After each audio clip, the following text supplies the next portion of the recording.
Hello, I'm Thomas Haire, Chief Content Officer of the Performance Driven Marketing Institute, a not-for-profit trade association that serves companies in the performance direct and direct-to-consumer marketing world. Welcome to the latest episode of Take 20, created by the PDMI's Brand Response Council. These 20-ish minute live conversations featuring leaders in the performance marketing world speaking about the hottest topics in the industry are scheduled twice a month. Before we get to today's conversation, a quick housekeeping note. We'll be addressing any questions from the audience at the end of today's session, but you don't have to wait to ask them. Utilize the questions tab on your control panel to type and send your question in. We'll be collecting them and we'll try to get to as many as possible in the final moments of the episode. Today, I'm sitting in for Take 20's usual host and PDMI Brand Response Council Chairman Chris Foster, who's traveling on business, to lead this trio of experts in a conversation about the growth of FASTchannels. We're excited to welcome Doug Bognar, Vice President of Sales and New Business at Apex Media Partners, which is deeply involved in FASTchannel InTouch Plus. Chris Pizzurro, co-founder and principal of Leap Media Group, and Stephen Schachter, Senior Vice President of Business Development and Distribution at Cannella Media, which is partnering on a number of FASTchannels, including RVTV. FAST has now become a part and parcel of our collective viewing options. Recent research from Parks Associates shows that 46% of U.S. internet households regularly watch long-form content on FAST platforms. So that's almost half of us. And with 1,800 FAST channels available, the presence and scale of adoption is undisputed. According to Hub Entertainment Research, 55% of TV viewers view the FAST service, 46% of regular FAST users consider FAST a must-have, and 28% of FAST users actually watch daily. Plus, there's growth. Viewing hours have increased by 43%, and the number of channels has exploded by 73% since 2023. So CTV stormed the media landscape and grew beyond expectations. The same might be said for the hurricane that is FAST. Let's dive in now with these leaders to learn more about the pitfalls, the opportunities, and must-know aspects of advertising on FAST networks. We're going to start, guys, by letting you give us a 30-second elevator pitch on yourself. I'm going to start how I see you on the screen. I'm going to go with Doug first. Thanks, Tom, and appreciate the PDMI putting together the panel once again. So I've been working on FAST networks since 2016. Started in working with live shoppers and bringing them into the FAST environment. I guess it's worth saying that things have changed remarkably in the last few years. And there continues to be big growth in this space, and excited to talk about it with you here today. Apex, I've been with Apex for 6 years now. We have, of course, you mentioned InTouch Plus. We now are working with CBN News for distribution of their new network, and we have another network in the mix right now that I can't reveal, but will soon. Wonderful. Thanks, Doug. Chris, you're up next. Yeah. Hi, everyone.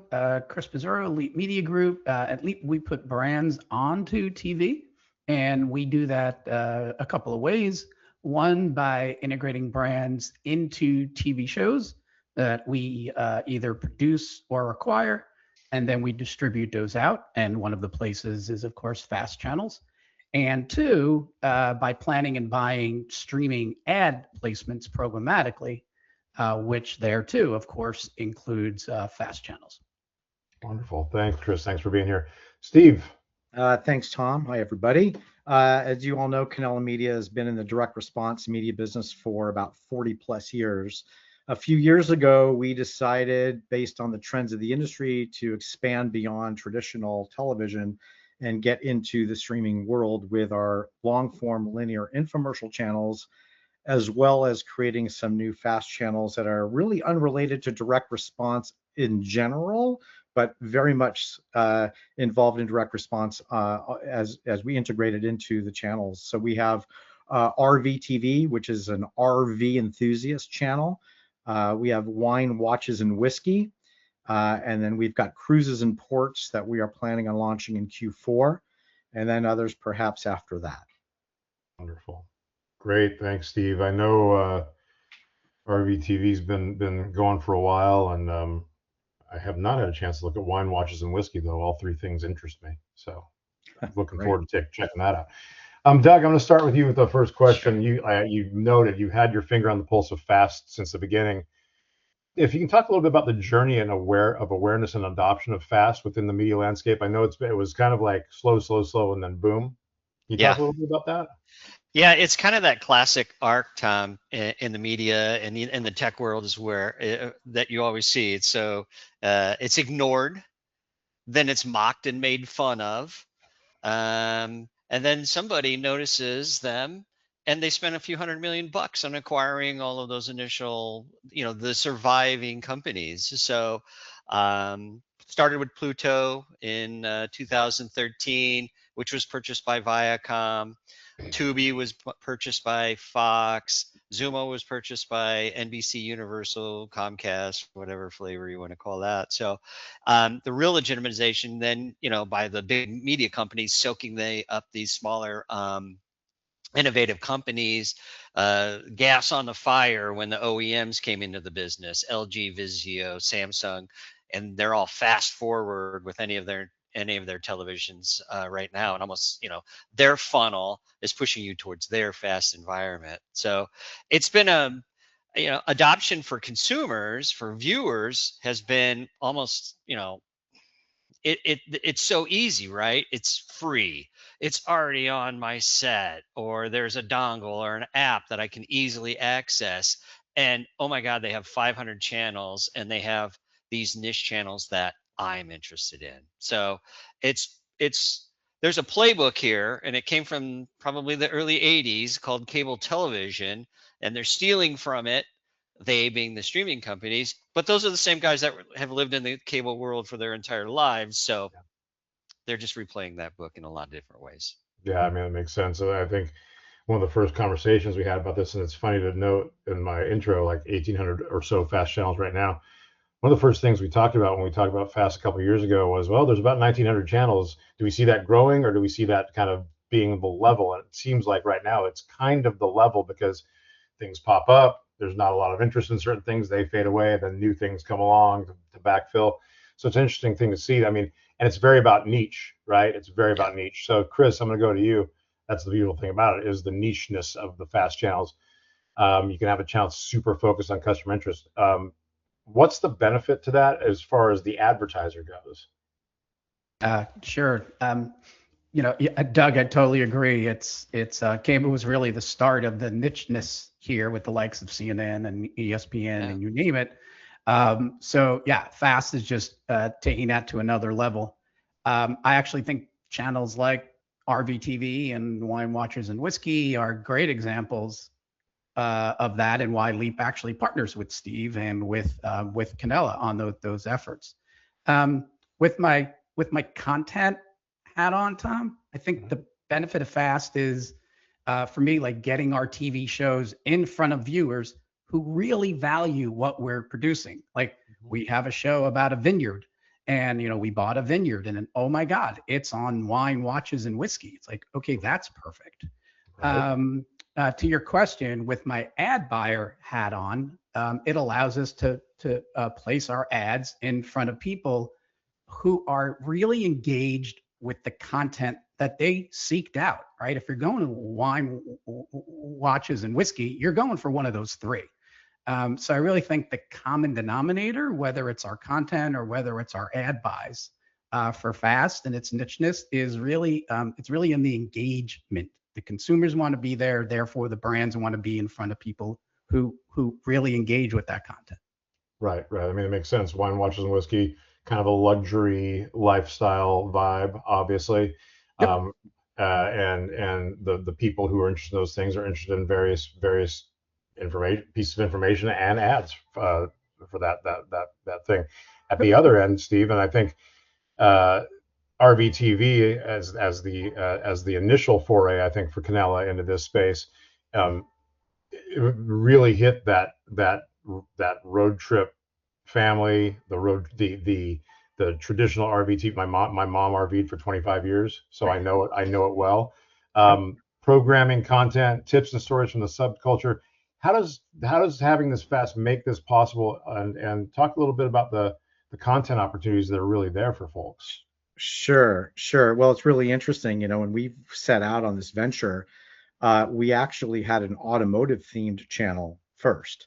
Mm-hmm. And we were working with content creators and content providers, and we were having a really hard time with the automotive industry just because it's so big and hard to break in. But we found this little niche of RV content creators that were so passionate about their craft and about their subject matter. We even had RV demolition derbies going on our channel, that they were so passionate. They really wanted us to grow our channel. Well, we kind of took their advice really, and we went with it, and we dove into their passion, and we rebranded the channel RVTV. And what we did is we have a team of people now that go into the RV industry. We attend the RV shows. We go to the manufacturers. We're integrating them and we're bringing them into the fold, because you have to remember, if you're a general advertiser, just no matter what your product is, now with fragmentation in the industry, where do you put your dollars? Are you going after these false impressions everywhere? It's in the direct response world, it's like ratings, right? Ratings and impressions. Unless it makes the cash register ring, it really, where are you throwing your dollars? So to have these endemic advertisers be part of our channel, it's really a win-win for everybody. And the RV industry and the people that are in RVs, and we're talking about, it's part of the $1.3 trillion outdoor recreation space, and it's a big part of it. There were 349,000 RVs sold last year, something like that, which is increased from the year before. So you dive into that culture and dive into where else are you going to watch the content that really reflects your interests? So we ran with it. Yeah, and a lot of opportunities for brand integration there, obviously, in these shows, and I think that's one of the things that people have seen is the brand integration into a lot of the fast channel type shows. That is such a great opportunity for the brands and the advertisers as well. So, Doug, back over to you. Obviously, we talked a little bit about our RVTV, wine, watches, and whiskey. What other fast channels do you see getting direct connection with an audience? I know that Apex has one there, so that I'm happy to hear you talk about it.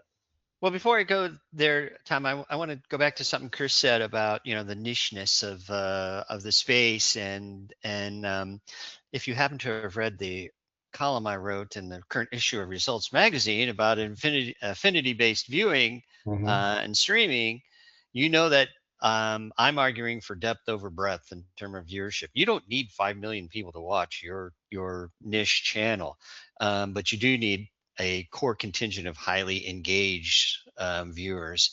And in brand marketing right now, and all marketing right now, contextual advertising, it's not new. It's the term has been around for quite some time, but with FAST, contextual relevance is built into the network. So I mean, I think you're ahead of the game from a targeting perspective. Now to answer your question about what comes next, it's probably sports. There's a lot more live sports on FAST right now, and there's a ton of niche sports out there. Pickleball, I'm a cyclist. Motorsports are growing in this country.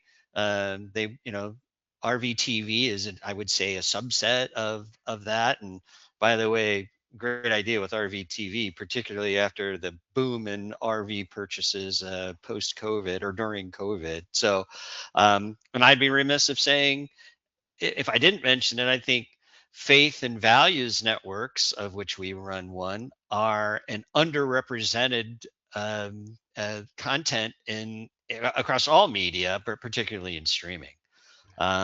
Senior lifestyle stuff. I mean, we have a growing population of seniors. My birthday was yesterday. I'm a senior, I guess. So that's what my 20-year-old daughter tells me.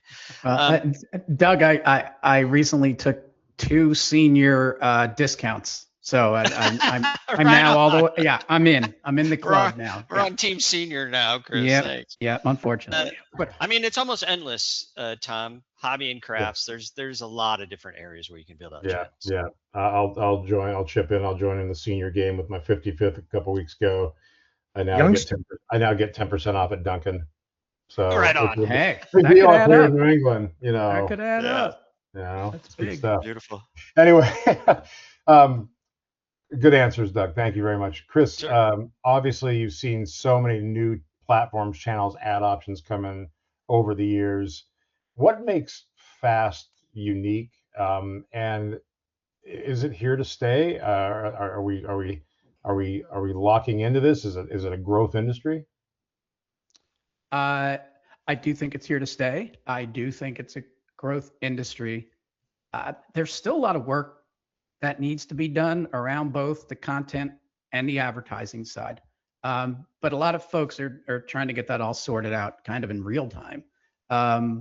For instance, if I want to target one of my ads into one of my shows that's running on a FAST platform, that can be difficult to do on some platforms because the content system isn't necessarily talking to the advertising system in a way to be able to do that. You would think that would kind of be table stakes, but the systems necessarily weren't designed that way.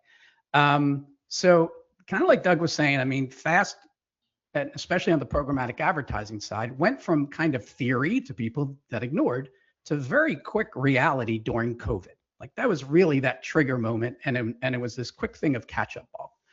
So in some places, we're still trying to play catch-up to what we already have in broadcast, in cable. So, but yeah, there's no turning back now. There's, as you mentioned at the top, there's clear adoption by consumers. Like was mentioned, it's free. People love free. So yeah, I think we're here to stay. There'll certainly be some channels that will make it and some don't, and some will get consolidated. But I mean, we've had that forever in cable. So yes, I absolutely think it's here to stay, and it's here to grow as a business in totality. Yeah, makes sense. Steve, you talked a little bit about RVTV. Plenty of mentions of wine watches and whiskey. Now you've got a third one coming. Can you talk about what Cannella sees as as a growth outlet for itself and for the performance marketing community as a whole? Yeah, well, it's everything is coming down to performance based. I mean, that's what the direct response industry has been built on. We always shied away from the ratings and went more towards, you test, and you keep testing your media till it works, and you have something that you can measure against. This is no different. I think advertisers now, advertisers that have never been in the quote unquote direct response world, are now coming to realize, oh my God, I have all these options. Where do I put my money? How do I market my products? And, at Cannella, we try to create new opportunities for them to get into the direct response world. If I now have 28 minutes and 30 seconds on a channel that a product can come in and create a program around, they never had that before. Some advertisers don't even know what that is. They don't know what an infomer, no, that's just for makeup products and air fryers. Well, no, it's a lot more than that now. And if you think back to, if you really want to go back and think back to The Love Boat on television, when that was a big hit show in the 70s and 80s, that was a 30-minute or that was a 60-minute infomercial for Princess Cruises, because that put the cruise line on the map. Yeah. Cruises, people weren't taking cruises back in the early 70s because they thought they couldn't afford it. They watched The Love Boat, they see, and boom, and go take a look at it. The cruise industry exploded after that. Mm-hmm. And that's, what is that? It's endemic content, and it's so I think there's a lot of opportunity, and we haven't even seen anything yet. I mean, I think it's just going to grow. To Chris's point, we still have a lot of work to do. The industry has a lot of work to do.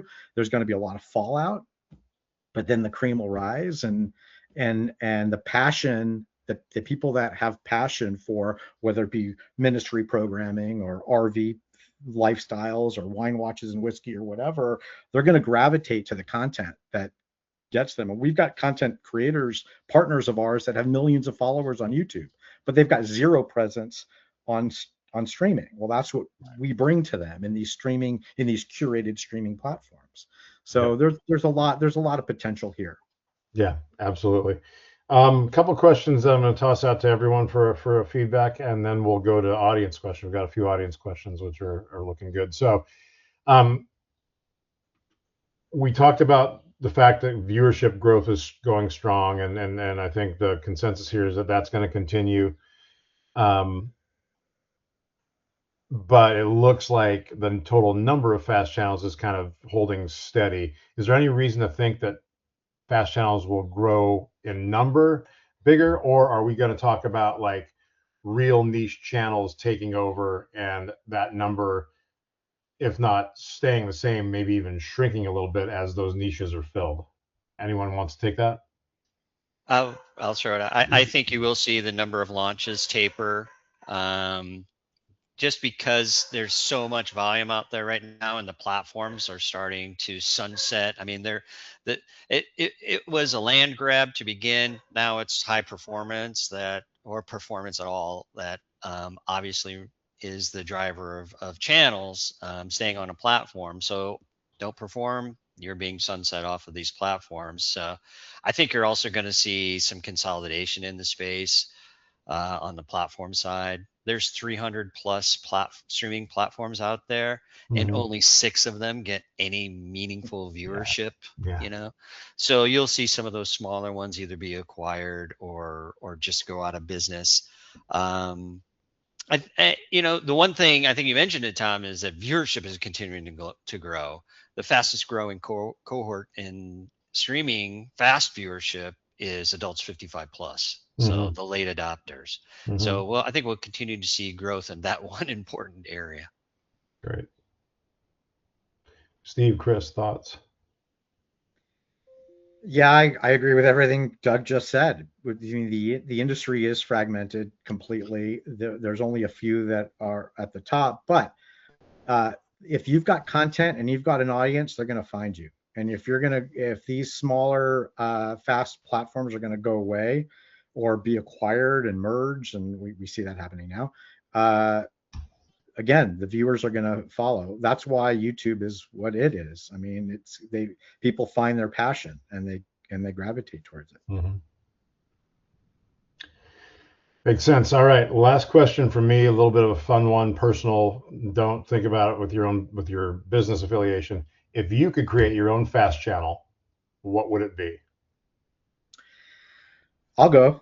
Because we said it here. The 55 plus is growing. I think it's underserved. I'm in that category. I see what's going on in the world, and I see how my body is behaving nowadays. So I think senior living, but active senior, maybe content, and maybe a whole new Dodgers channel. Totally unrelated to each other, but that's a passion. Those are both good. I mentioned my age already, so I'll bring it up again. I think I would love to see a channel, and I think we will see a channel that's built around a specific era. You're going to see maybe an 80s, like we see in music. So there'll be an 80s channel and a 90s channel, maybe, an early 2000s channel, and everything related to those particular eras will be on that channel. I know I'm the niche guy, and that maybe doesn't this broadens that framework, but I think it probably has there's an audience for that. Yeah. There is an audience for nostalgia, always is. For sure. Elvis still sells records, And travel for me, Tom, both professionally and just from you said passion wise, I'm a great believer in travel. When people travel, they get to see other cultures, they get to open up their minds, which I think is a good thing. So, and if you look at, talk about cable and travel channel, if you watch the travel channel now, it is actually the paranormal channel, which is very interesting. So I think there's room for more deeper dive into fast channels on travel. That's great. Yeah. You got a couple of few good audience questions, so I'm going to throw them out. Whoever wants to jump on them, go for it. First one is about verticals or industries that remain underinvested in the fast arena despite strong potential. I think, Chris, you're probably saying travel is, but any other ones, any industries that really need more representation in the fast area? That's a great question. Nothing is coming to mind. I mean, everyone's throwing their, and from what I see, it doesn't seem like there's a particular industry that is not investing in CTV. I think we could all do it smarter if we had better data sharing across the platforms. Operating as both a media buying agency and the owner operator of of a fast network, we're flying blind in a lot of cases. That's a because of whole the other lack call. of data. That's a take 40, right, Steve? So you know. So I won't go off in the weeds in that, but nothing's coming to mind that's in terms of who's missing. Anything missing for you guys? Any industries that are missing? I would stick to the aging thing. I'm a firm believer in, advertisers kind of look away on that, but if you look at the direct response industry, I mean, a lot of the content that you see on infomercials is even skewed a little older. So I think you can expand upon that, bring new advertisers into the fold. So I think that's a huge opportunity. That's a good point, Steve. Yeah, you're right. Great. Doug, you kind of led us right into the teeth of the next question. What'll matter more for fast future growth? Better content, better data, or better measurement? Data and measurement. I mean, these walled gardens are killing us. They really are, and they're limiting. If there's a choke point on advertiser utility in the space, it's that lack of data sharing, in my mind. And Doug, I can find out more about my content on a platform by doing my ad buy. Makes sense, right? I can get more information about the content on the great point. Which if there was going to be one place, I'm glad that actually I have that kind of data coming back in a return path from the advertising side, because that is paying the bills. But I don't want to have to choose. But if I have to choose, at least I am getting a lot more data back through an ad buy. Yeah, I think the content side is not a limiting factor. I mean, anyone's got an iPhone can shoot some broadcast quality content these days. So yeah, and we've got the ALF channel. So once you have the ALF channel, that might be this. What is that? The seventh sign of the apocalypse? I think if you look it up, it is. Yeah. We just had a follow-up coming to that one. For all you guys about the ALF channel. About the ALF channel, yes, about the ALF channel. What measurement would you guys say is currently driving fast sales? Is there something anyone's leaning into here? Well, I can say that on our apps, what we do is we get average minutes viewed. So on our channel, on some of our streaming fast platforms, we see about a 30 to 40 minute average viewer watch duration, whereas our standalone apps on like Roku and Fire TV will be like 60 minutes. So that's an interesting stat for us to use and harness. But beyond that, there's not a lot of consistency in the reporting, as it was mentioned. It's terrible, and we can't wait around for that.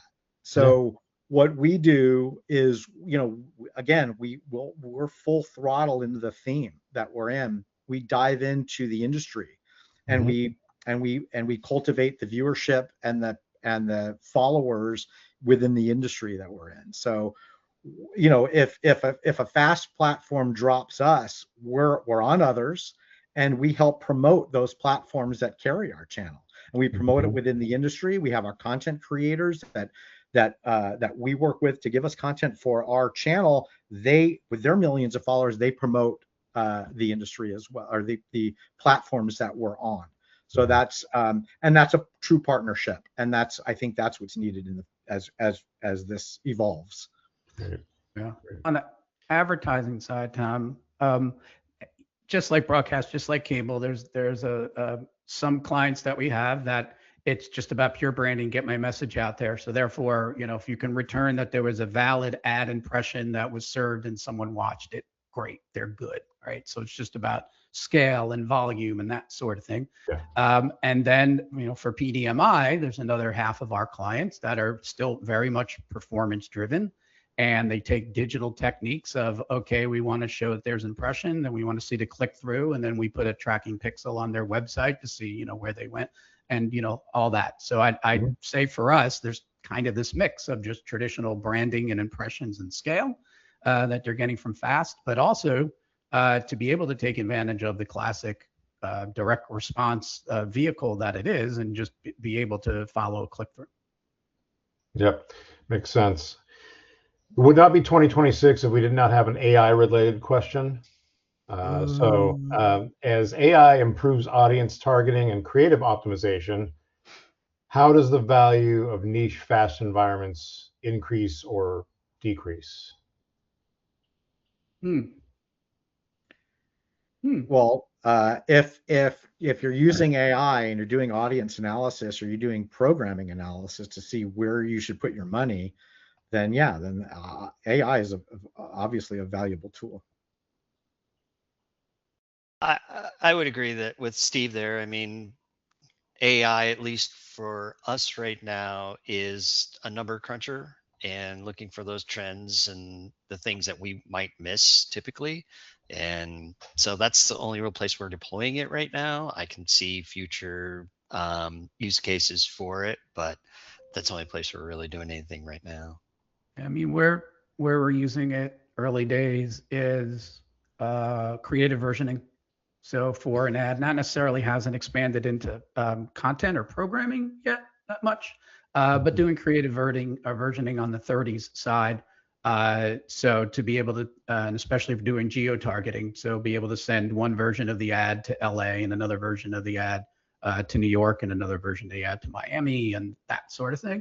That's really where we're playing it, and different AI voiceovers and that sort of stuff. That's where it's really playing in and allowing us to where we just wouldn't have done that before. So I think that's one thing where it's not actually taking away any job.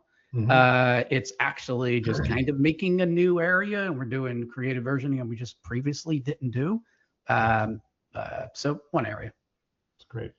All right, Tom, you asked about metrics or stats that we pay attention to. We look at, there's a ton of them, average session time per unique viewer, but one of those that is always striking for me is the device that's being used to view, both in a linear sense. I say linear, though it's still streamed, as well as VR app, and it's overwhelmingly on the big screen, the biggest screen in the house. Limited mobile or tablet or desktop, very, very limited.